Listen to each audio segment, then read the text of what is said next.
ఈరోజు మహాత్మా జ్యోతిరావు పూలే గారి జయంతి సందర్భంగా మీ అందరికీ శుభాకాంక్షలు తెలియజేసుకుంటున్నాను. మహాత్మా జ్యోతిరావు పూలే గారు ఎప్పుడు జన్మించారు? 1827 ఏప్రిల్ 11న. అంటే ఇప్పుడు ఎన్ని సంవత్సరాలు? 199 సంవత్సరాలు. అంటే దరిదాపు 200 సంవత్సరాల క్రితం పూలే గారు జన్మించారు. కాబట్టి ఆ యొక్క జయంతిని పురస్కరించుకొని ఈరోజు మన పాఠశాలలో మనము ఈ చిన్న కార్యక్రమాన్ని జరుపుకుంటున్నాం. కాబట్టి ముందుగా అహ్మద్ బాబు గారు వచ్చి పూల అలంకారం చేసి వారికి నివాళులర్పించవలసిందిగా కోరుతున్నాం.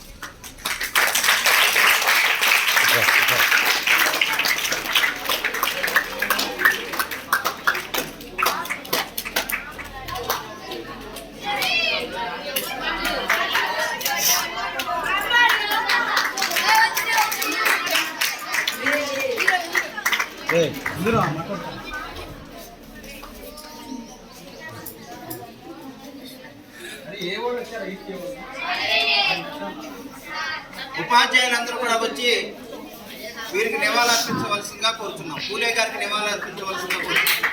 ఉపాధ్యాయులందరూ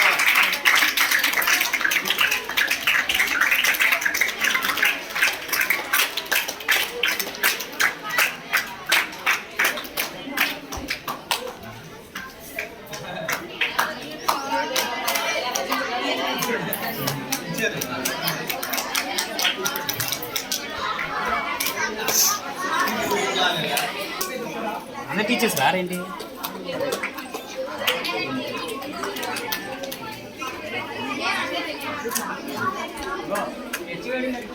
సార్ మీరు సింగర్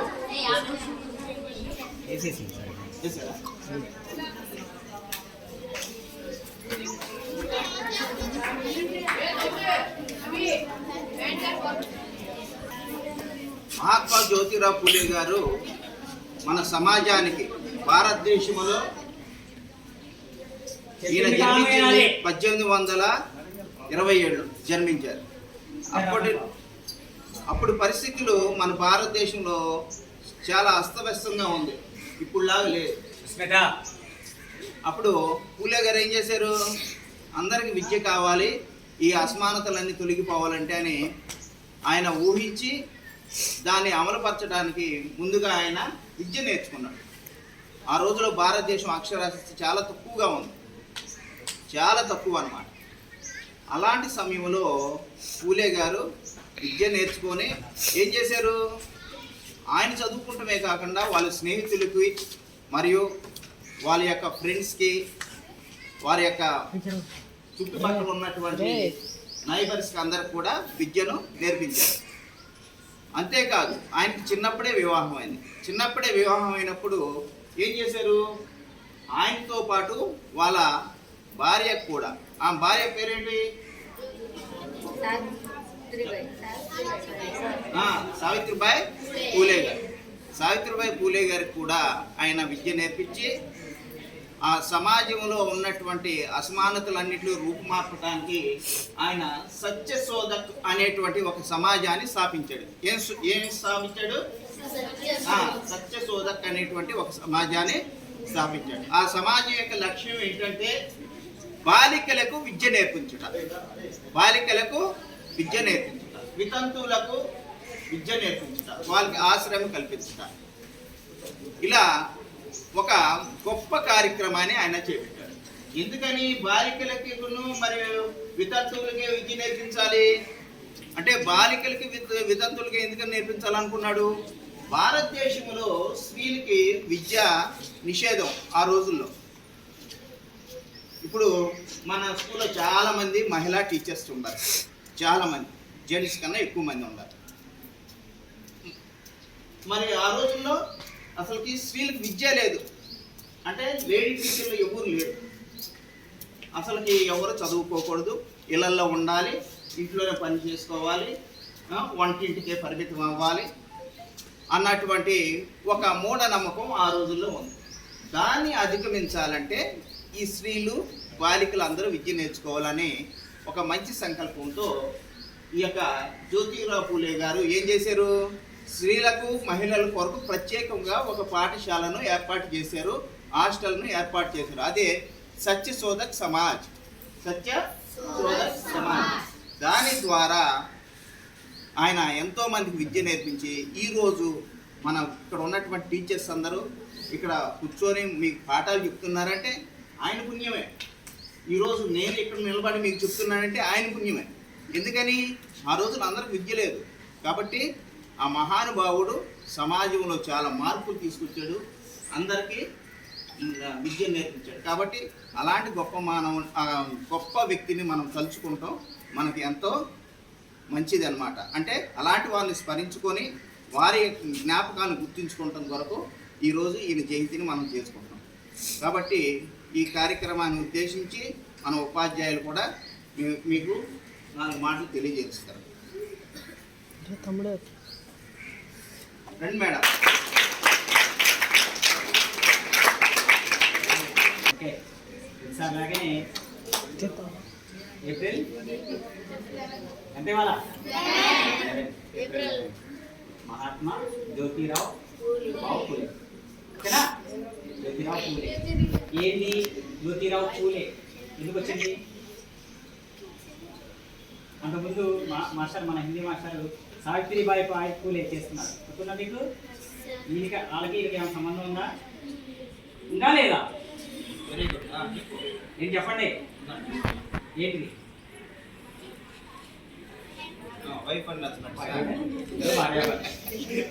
సార్ చెప్పారు ఆయన ఎప్పుడు పుట్టారు? 1827 ఏప్రిల్ 11 ఈ తేదీన మహారాష్ట్రలోని పూణే నగరంలో జన్మించారు, దగ్గరలో పూణే దగ్గరలో.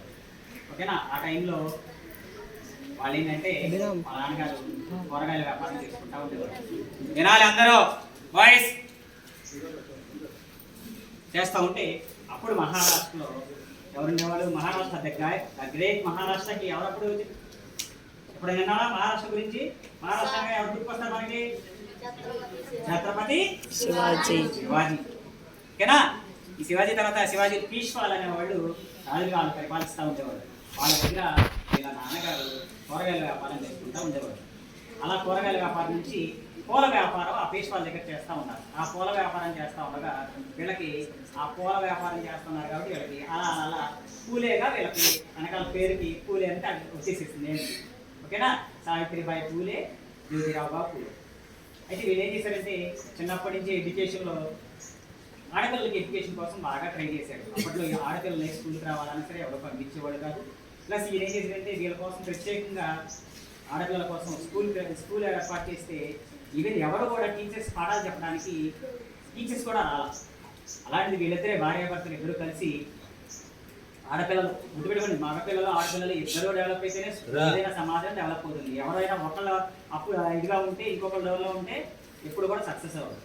సో ఈ రోజు కూడా మన స్కూల్లో ఆడపిల్లలు ఎంతమంది ఉన్నారు? ఆల్మోస్ట్ మగపిల్లల కన్నా ఆడపిల్లలు ఎక్కువ మంది ఉన్నారు. అవునా? మగపిల్లల కన్నా ఆడపిల్లలే బాగా చదువుతున్నారు. సో ఎప్పుడైతే ఆడపిల్లలు అంటే లేడీస్ ఎప్పుడైతే సమాజం వాళ్ళని ఎక్కువ ఇదిగా చూసుకుని చేసుకుంటుందో అక్కడ ఆ దేశం కానీ అది కానీ అభివృద్ధి చెందుతుంది. సో మహాత్మా జ్యోతిరావు పూలే చేసింది కూడా అదే. సో ఈ అవకాశం ఇచ్చిన నాకు ధన్యవాదాలు.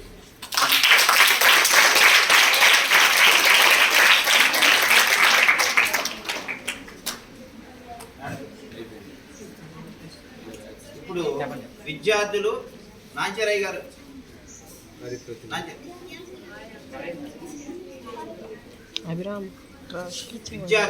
విద్యార్థులు జ్యోతిరావు పూలే గారి గురించి మాట్లాడతారు. రండి.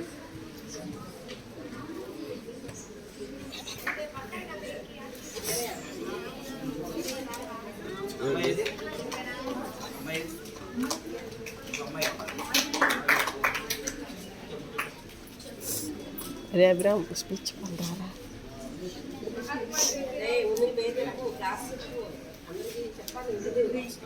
अरे अब्राम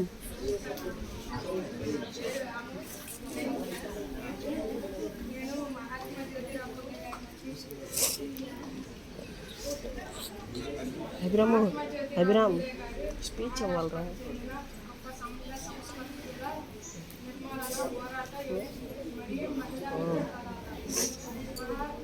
महात्मा ज्योतिराव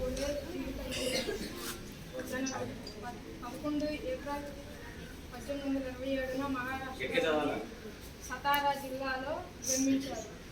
విద్యా ఉద్యమం, అంటరానితనం, కుల వివక్షకు వ్యతిరేకంగా పోరాడారు. 1848లో పూణేలో బాలికల కోసం మొదట పాఠశాలను ప్రారంభించారు. సావిత్రిబాయి పూలేతో వివాహం 13 ఏళ్ల వయసులో జరిగింది. వీరిద్దరూ కలిసి మహిళా విద్య కోసం జీవితాన్ని అంకితం చేశారు. మహాత్మా బిరుదు, సామాజిక సంస్కరణలకు చేసిన కృషికి గాను 1888లో ఆయనకు మహాత్మా బిరుదు ప్రదానం చేశారు. మరణం 28 నవంబర్ 1890న పూణేలో మరణించారు.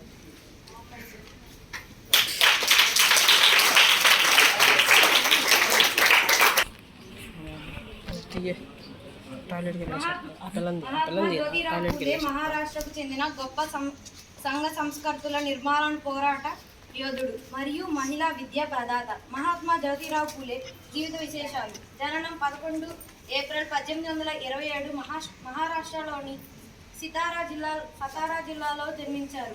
విద్యా ఉద్యమం, అంటరానితనం, కుల వివక్షకు వ్యతిరేకంగా పోరాడారు. 1848లో పూణేలో బాలికల కోసం మొదట పాఠశాలను ప్రారంభించారు. సావిత్రిబాయి పూలేతో వివాహం 13 ఏళ్ల వయసులోనే సావిత్రిబాయి పూలేతో వివాహం జరిగింది. వీరిద్దరూ కలిసి మహిళా విద్య కోసం జీవితాన్ని అంకితం చేశారు.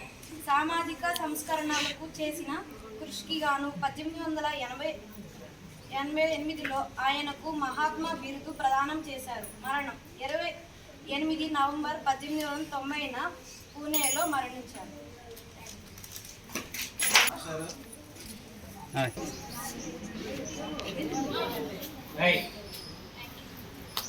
అమ్మ సిట్రా